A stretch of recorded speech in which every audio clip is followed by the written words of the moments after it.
कोनीदाला पवन कल्याण गारू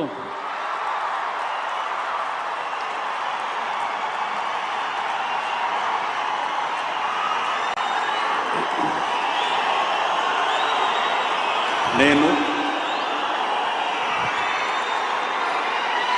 కొనిదల పవన్ కళ్యాణ్ అనే నేను శాసనం ద్వారా నిర్మితమైన భారత రాజ్యాంగం పట్ల నిజమైన విశ్వాసం విధేయత చూపుతానని, భారతదేశ సార్వభౌమాధికారాన్ని సమగ్రతని కాపాడుతానని,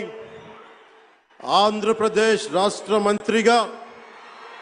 నా కర్తవ్యాలను శ్రద్ధతో అంతఃకరణ శుద్ధితో నిర్వహిస్తానని, భయం గాని పక్షపాతంగా